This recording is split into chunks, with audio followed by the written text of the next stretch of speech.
A very warm hello to you, my favorite internet users, from a very cloudy and very cold Regent's Park in London. This is my local park where I take my dogs every day for their daily walk, and I absolutely adore it.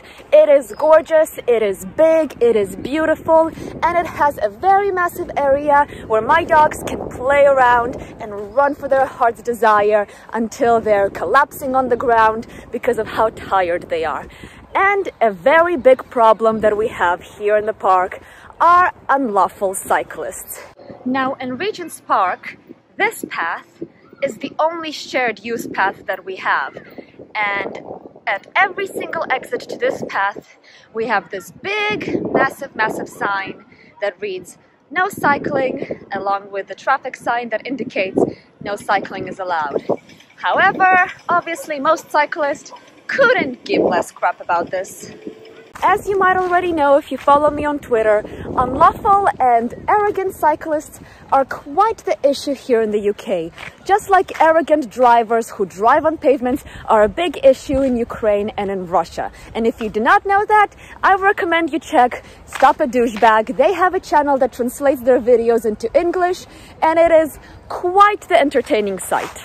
For some very odd reason, cyclists who use this park think they're more than entitled to get off of the shared use path and cycle through the pedestrianized paths just because it is a shortcut for them, and they think that these paths are more than wide enough for them to use without harming anybody. Well, guess what, guys? These paths are wide enough to drive a car through them. Doesn't mean it's legal to cycle on them. Just like in Russia and in Ukraine, the pavements are wide enough to even drive a freaking tank through them. They are for emergency vehicles only though, and no car is allowed to drive on the pavement. However, there are so many drivers who decide that it is more than okay for them to drive on the pavement because they don't have a spare 20 or 40 hryvnias to pay for a parking space. Just for like an hour or two while they're shopping for their clothes in Gucci stores and in Versace stores in the local mall. And the cyclists who are arguing for their right to cycle on these pedestrianized only paths use the exact same excuses that the drivers use in Russia. But these pedestrian paths in the park are meant to be used by pedestrians, by children, by pets, by the elderly, by the disabled, and cycling through it the way that the cyclists do it here in the park is not just illegal and an offense, it is quite dangerous. Several years ago in this exact park, a little chihuahua was hit by a cyclist that caused it to be bruised quite badly and cough blood. That chihuahua had to be rushed to the vet, the exact same vet I use actually, and be saved from a very painful death. And yet that cyclist not only did not stop after hitting the chihuahua, he shouted abuse at the owners and basically cycled away without caring at all that he has almost just killed a dog.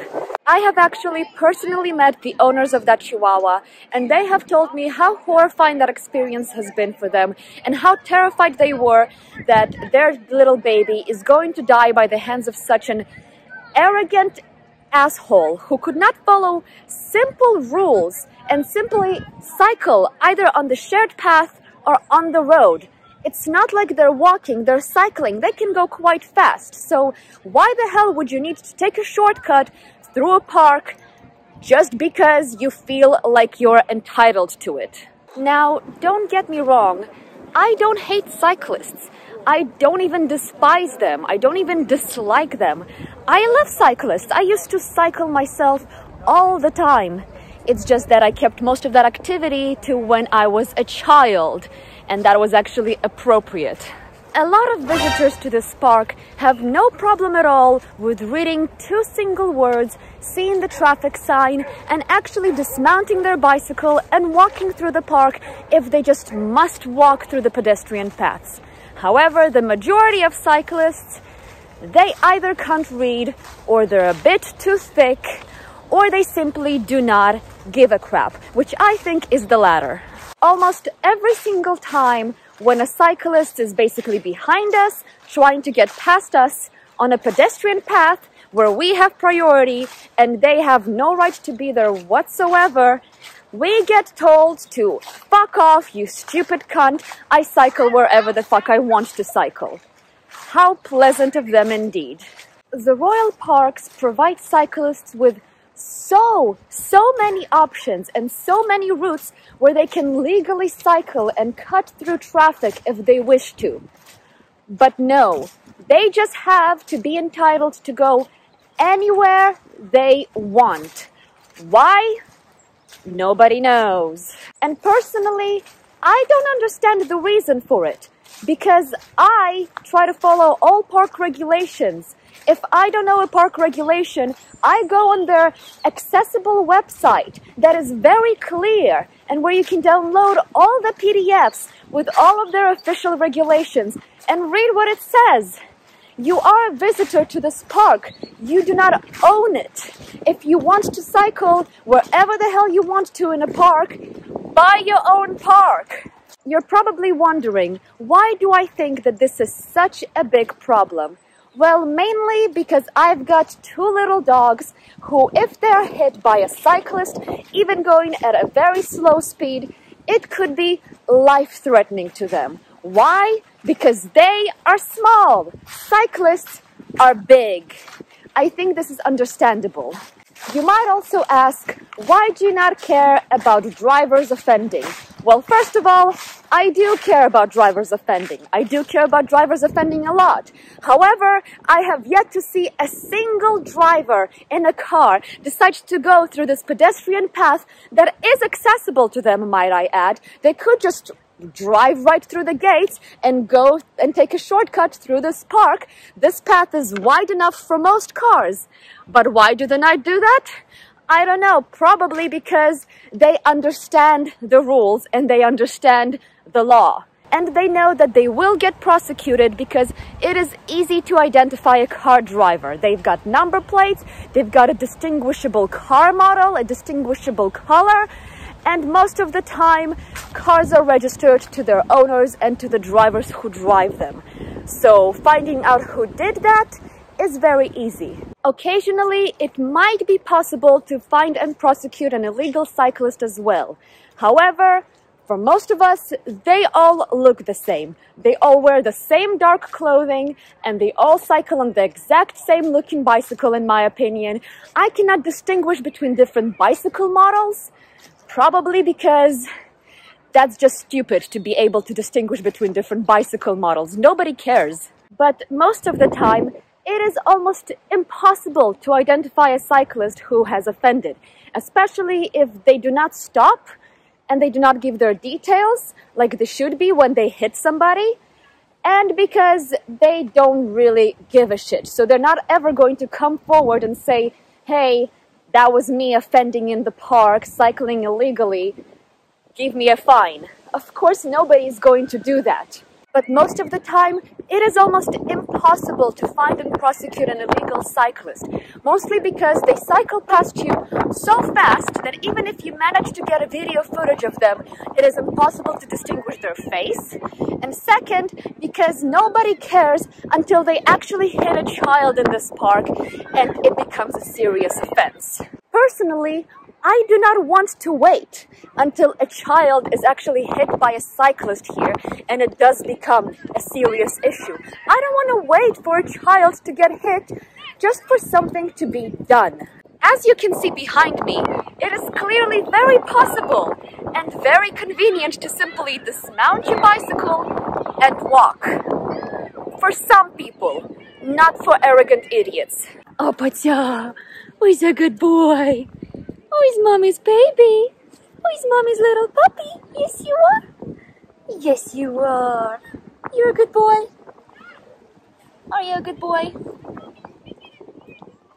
Oh, yes, you are a good boy. Yes.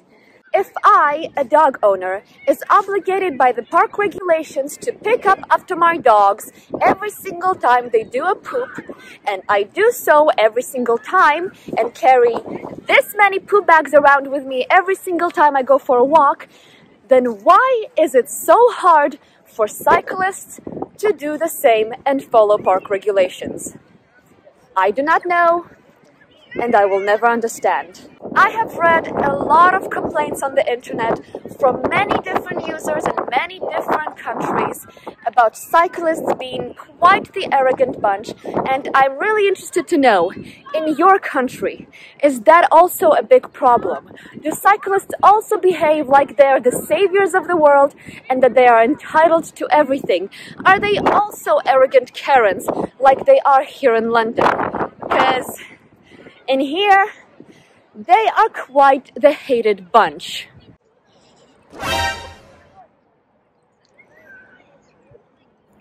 That is not walking speed. That is cycling speed. And with that speed that he's going at, if he hits a tiny little 2-kilo dog, that dog is dead. The thing about these cyclists, they expect drivers to follow every single rule and law to the letter. However, they themselves think they're more than entitled to break whatever rule they feel like breaking because in their opinion, they are not hurting anybody, they are not dangerous at all, and they are saving the freaking planet. As you can see behind me, this path is definitely wide enough to fit a whole car on it. Why would they think that just because a path is wide enough, they are entitled to it? Guess what? Trafalgar Square is also wide enough, but it is classified as a pavement. You're not allowed to cycle on it either. Specifically, this park, Regent's Park, has several areas where dogs are only allowed on the leash and where dogs are not allowed at all in the first place. Why am I more than capable of following these rules and I only take my dog to the part of the park where they are allowed to be in, while cyclists can't follow these rules? Why am I capable of training my dogs to not chase squirrels and the wildlife in this park, while cyclists cannot read 2 single words on the ground that say, "No cycling"? Nobody knows. As you can see, we have a perfectly good road for all of these cyclists to use, with a 20 miles per hour speed limit on it. And yet they decide to cross this line, see the no skating, no cycling sign, see this traffic sign over here that means no cycling, and go straight through this very narrow, very tiny bridge, which is one of the entrances to this park. So tell me guys, why do you think cyclists feel that they're so entitled to break every single rule that they can find convenient to break? Because personally, I cannot think of a single reason apart from them being simply arrogant and not giving a shit about anybody but themselves. And with that, I think I will leave you with a video compilation of all of the offenders that I have taken in the past several months alone. Enjoy, thank you for watching, and I will hopefully see you very, very soon. Bye! Come say bye, that's a good boy. Say bye-bye. Good boy.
Thank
you.